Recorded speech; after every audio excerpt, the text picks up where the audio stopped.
Thank you very much. I'm Alastair. This is Rob Coneybeer on your far left and Jeff Clavier in between us. Thank you very much for hanging out during the day. I hope you've had lots of fun, and we're going to wind down as well as we can. First, though, I want to do just a quick audience poll. I'm kind of curious who is in this audience. If you could raise your hand if you're a startup of an IoT. Any entrepreneurs of an IoT in the audience? Raise your hand. Don't be bashful. No judgment. Of those who are in an IoT startup, how many of you are raising a seed round or pre-seed? A couple hands. Any of you Series A? Any of you anything else? Growth, IPO track? Okay. Any investors in the audience? Okay. Great. Well, thank you everyone for coming here. I thought we would just jump right into it and dispense with the introductions. But I can do a quick roundabout. I mean, Rob, well, actually, both of you started your firms in 2004. Rob, Shasta Ventures, currently a $300 million fund. SoftTech VC, Jeff started that 2004. Your latest fund is $85 million. What I found interesting is, I mean, we could point to the big successes. You're with August, related to IoT. August, Fitbit, kind of IoT, very much IoT. Rob, you're in Mocano software, is that how you say it? And Mocano software. And one of my favorites, iFi. I'm not sure which I've spent more money on, iFi or Fitbit, but it's a close neck and neck. Which we appreciate. And then there's Nest as well. Okay, and Nest, that's right. And yes, we can't forget that. I just spend way more money on Nest than Fitbit. Well, that's good to know. But you guys also do other things besides IoT, which I think is important that the audience know. You're in enterprise, consumer. But what's got you excited about IoT? What is it that you're seeing innovation-wise that gets you excited right now? Well, I'd say the biggest thing with IoT is that it's like saying that you invest in mobile, which is in 5 years before that you invested in the internet. Now the Internet of Things is an enabling technology that's going into absolutely every industry that's out there today. So looking at it now, you can see companies where you think of them as distinctly IoT companies, but you also see companies that 5 years ago people would have thought as distinctly mobile companies, but nobody says Snapchat is a mobile company, or nobody says that Facebook is a mobile company, even though that's the primary channel for both of those companies. So what gets me excited about IoT is looking at the enabling technologies for sensing, for wireless, for batteries, and then thinking about what new applications does that enable that weren't possible before. And the first generation of those things were things like Fitbit that Jeff had invested in, and Nest, which Shasta had invested in. But we think there's a variety of new applications that are coming as well. Yeah, I think for us, the genesis of the Fitbit investment back in 2008 was trying to figure out whether you could build a hardware company on the cheap. Because at that time, you were trying to build software companies on a capital efficient basis. Newsflash, you can't. It's still pretty expensive to build a hardware company, and you have to think very carefully about your financing strategy. But having been successful with Fitbit, I sort of became really keen on figuring out what sort of applications, what sort of behavioral change we could drive through a mix of hardware and software. And that's how we ended up in several IoT or connected hardware companies, 6, 7 by now. And we even sort of see now companies that are fundamentally SaaS companies which are enabled by hardware, so we call them hardware-enabled SaaS. Dropcam was a good example of a company which happened to sell a piece of hardware, but then most of the margins were made on that great cloud DVR that it was so easy for them to sell. Is there any place specific that you're excited about? Is it we just had a speaker before us talking about the connected car. I mean, is it the connected home? Is it an area that we haven't thought of that you're looking at as like the future kind of boiling point for IoT? Yes, Jeff. We're pretty open in terms of the connected hardware sort of category as a whole. We've done the house with August. We haven't done anything in the car yet. We've looked at a few solutions. Kind connected, sort of the connected consumer healthcare market is gigantic, and we think that you can really have awesome, really interesting sort of solutions built by innovative mix of hardware, software, and sometimes chemical engineering. We have one called Six Sensor, which has this food allergen detector, which tells you whether something has gluten in it.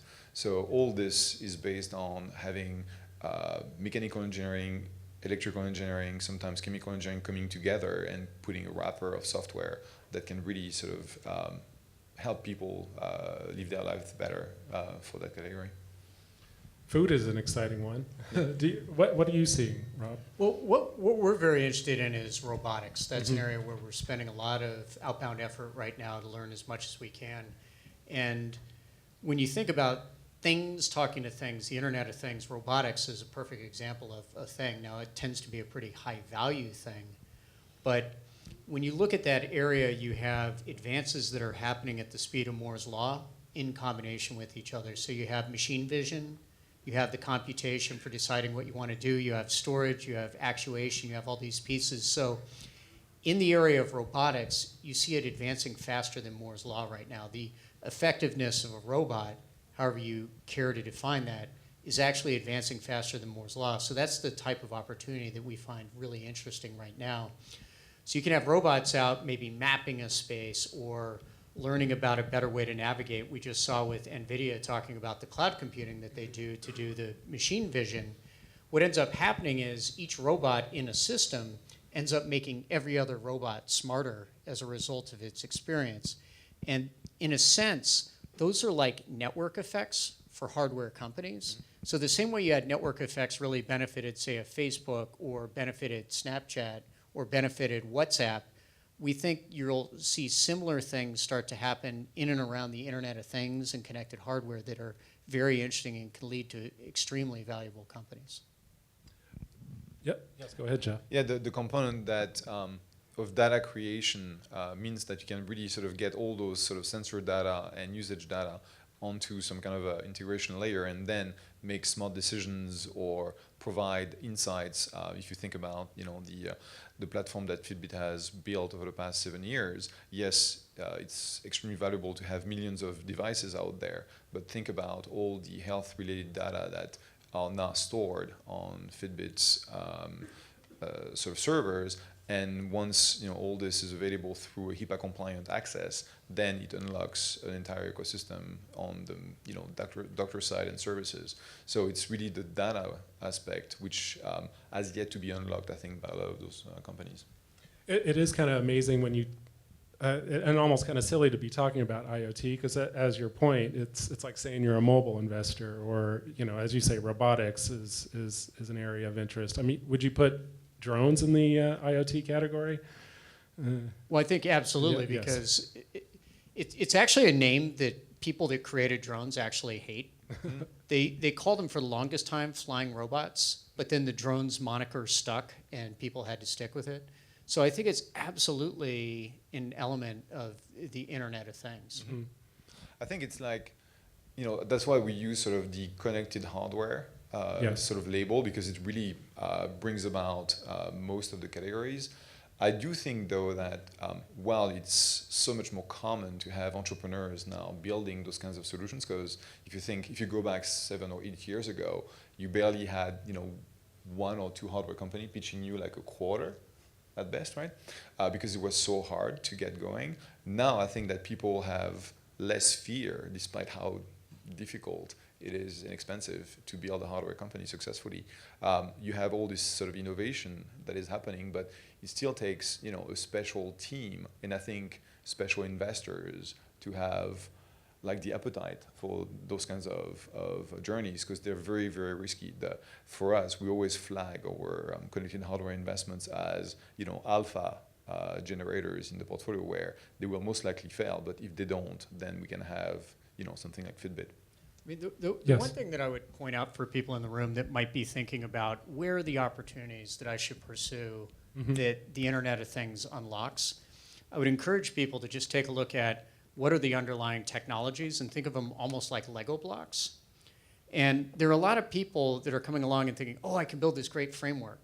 and GE is going to buy it, or Siemens is going to buy it, or somebody else is going to buy it, or one of Jeff's startups is going to use it as a framework for building out the IoT thing. And I think that's very difficult to build that, and there are a lot of people doing that.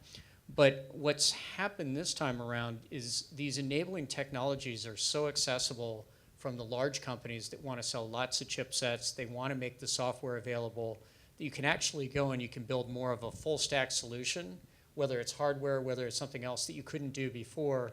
And where we're seeing the most creative, interesting IoT-related startups are in the companies that recognize newly available technologies in and around the Internet of Things at low price points can be pulled together in a way that gives them unique advantage versus incumbents.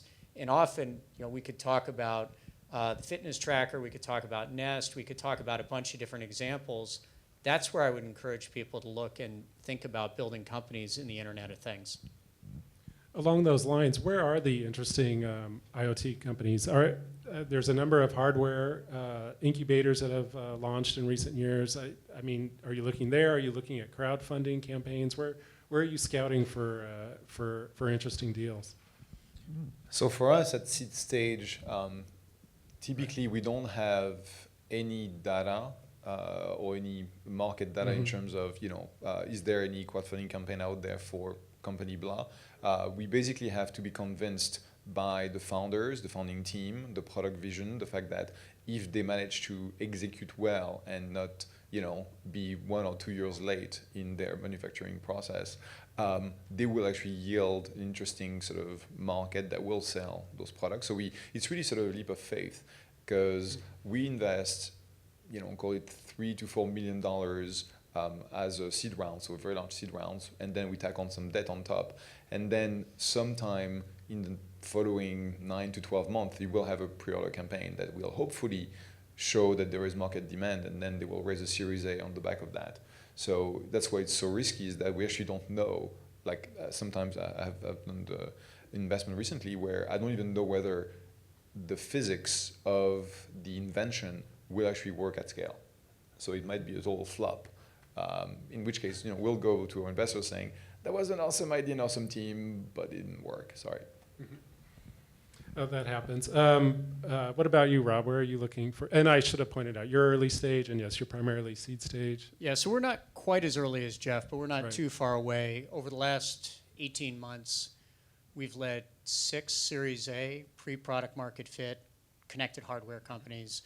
Several haven't been announced that I'd love to be able to talk about, but I can't. But what we look for is we may look for a big theme like drones, but we don't get excited about the people that are building the surveillance drones and the selfie drones, but we think about other opportunities that are in and around that market that haven't been addressed yet. And I wish I could be more specific, but we like the big markets, but we like the overlooked problems that are a bit contrarian. One company that we invested in, just to give you an idea of the types of things that we like, we invested in Eero about 9 months ago, and what they're doing is they're reinventing Wi-Fi for the home. And the reason that matters is because everybody has crappy coverage with Wi-Fi at some point in their home, so they give you seamless Wi-Fi coverage. But the second thing, and this is where we look for second-order effects of what happens when you see a wave like IoT, is that current Wi-Fi routers can only handle, say, 30 or 40 devices before they start to drop devices from the network. So there are some fundamentally different things you need to do with the software, even in a consumer environment, when you start to have Fitbits and August locks and Nest thermostats and Nest smoke alarms and all these things connecting to the network. You might be surprised, for example, at home, how many products you have that are actually connecting to Wi-Fi. So when we look at these waves, we start to trace them through and then see where are some of the secondary effects with mainstream products where you could have big opportunities. I'm assuming that both of you are big users of IoT, and you probably have a lot of products at your home. Does that help, or does that hinder you when evaluating deals? Well, actually, what I do is I buy all the products, and I have a shelf.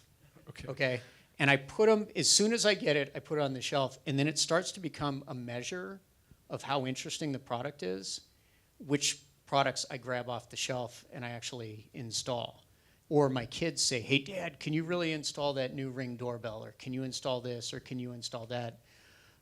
There are some products that I thought I was interested in, and then sat there for a while.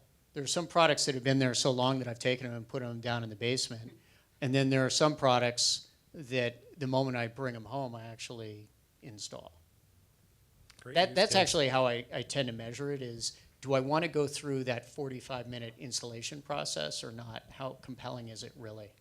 Easier to do with that than enterprise SaaS. And I'm a pretty heavy user of Yes. all our sort of companies' products and others, because I think if you invest in this category, you have to sort of like gadgets and have a point of view as to whether an approach, a vision can actually be successful or not. And so I think, it's dangerous typically for VCs to get themselves as users because we're kind of weird in kind of a way. But we can have a user point of view that I think is important. And eventually, you become some kind of an ambassador of the product as well. You're not weird. You guys are awesome. Okay, no judgment.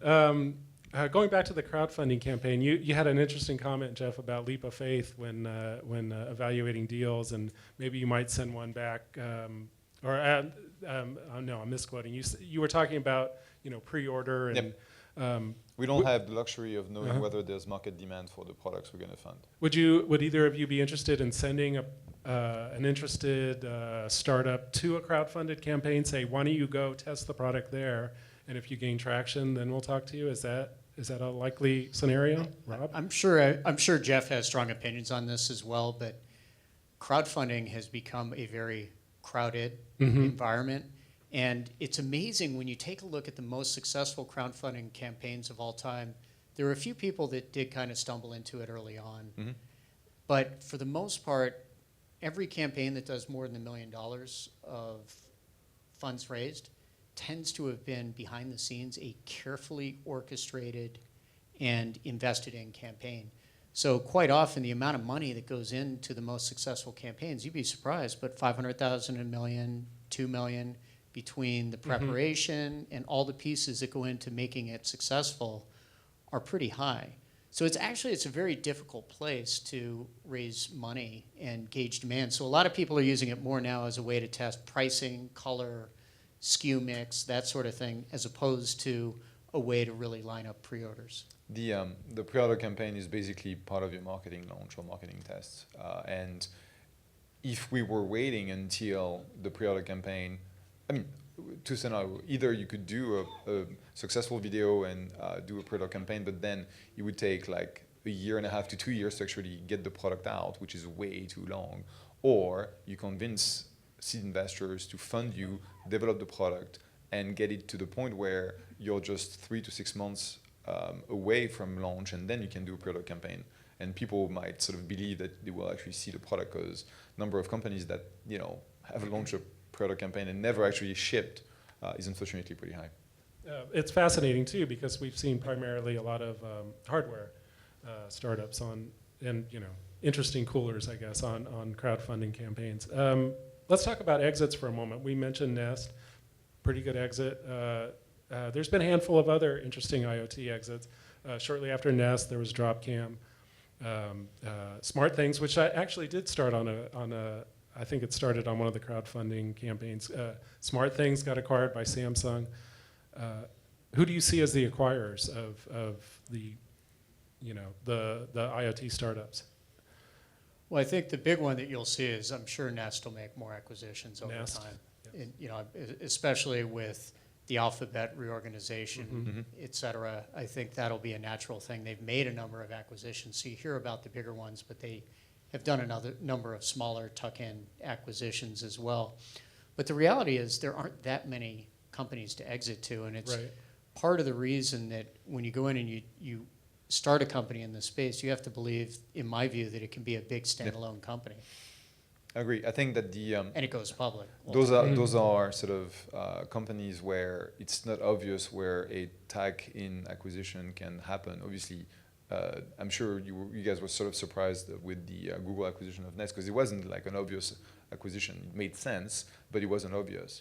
And so when we look at an opportunity, we have to be convinced that this is sort of a mass market, mass appeal, mass usage opportunity that can really yield, another Fitbit. And so that's why we're very specific as to the kinds of companies and founders will back in the category, and it will take years and tens of millions of dollars. But our belief has to be that we can create a category that can exit on the public market. Mm.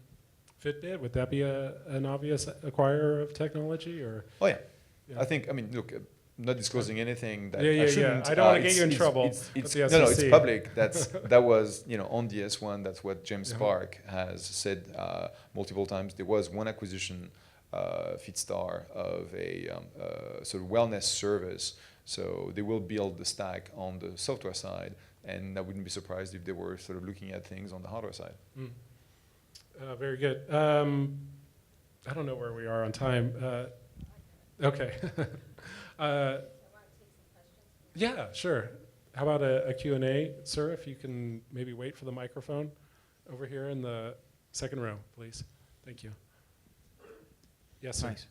Yes, Jeff, it's on. you mentioned the risk of investing in someone's hardware cycle. Mhm. How do you mentioned that you get some of the debtors to co-invest, creditors to invest alongside you. How do you guys insulate your precious equity capital from somebody's working capital cycle?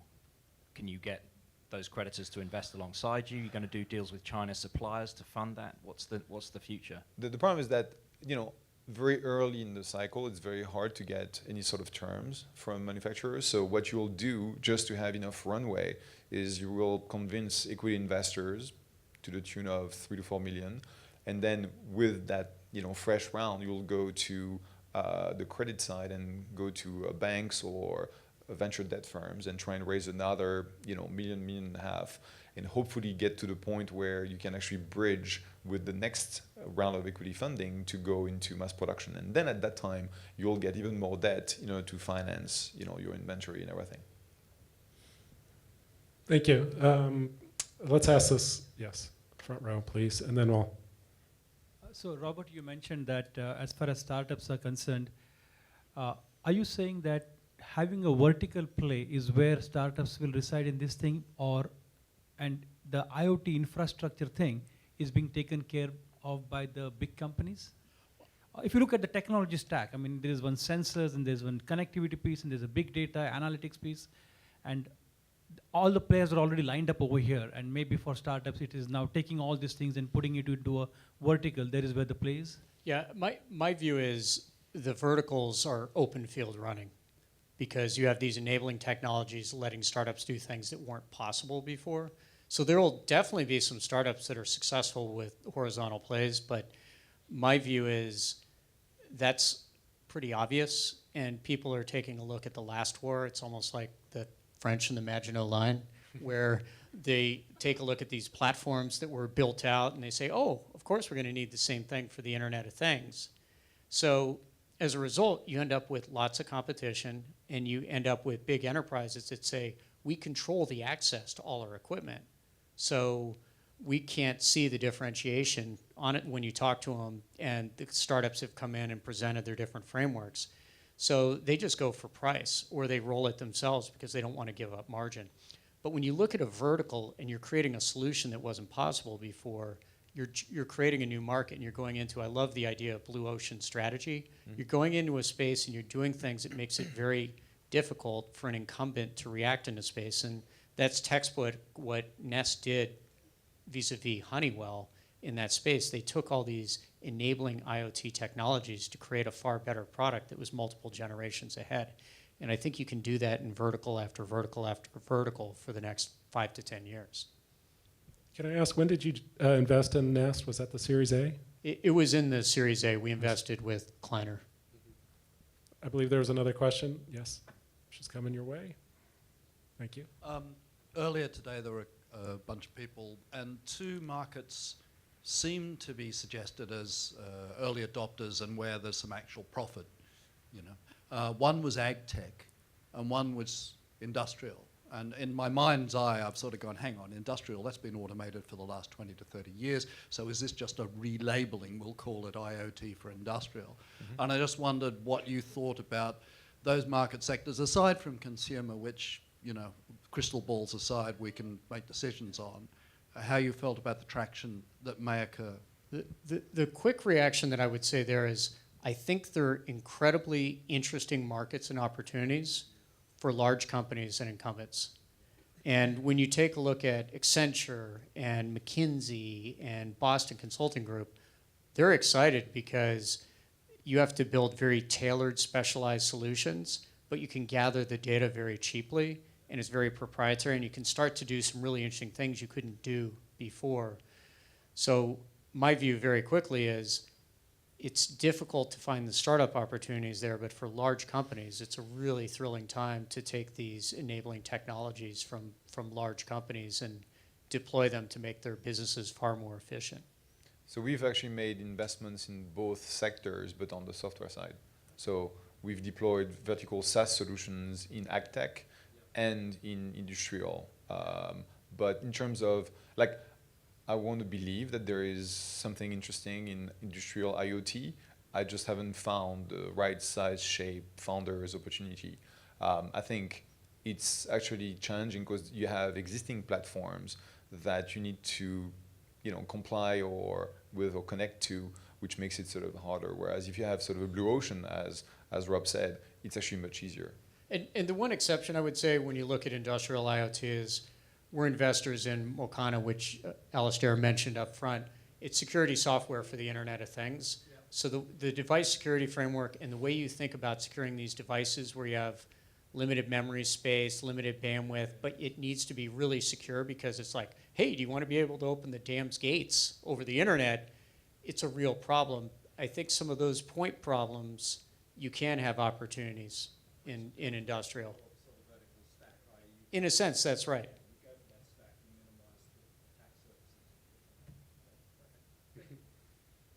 Very good. Well, I think we can wrap it up. But I just want to say this was very educational. Any final thoughts? IoT, it's connected hardware. It's everything, obviously, from ag tech to robotics. You guys are both bullish. What's your outlook? Final thoughts? Outlook for next year? Final thoughts are robotics. I want to reemphasize that. Mm-hmm. I think it's a huge area of opportunity for the next 5 to 10 years. Yeah, I agree. I think we just made a very large investment in the space, very exciting one. I think, we're at a point where we think that about 20% of our funds will be in the connected hardware category. That's actually pretty large, so we're excited. Very good. Well, thank you very much. This was very educational and fun. Thank you. Thank you, guys. Thanks.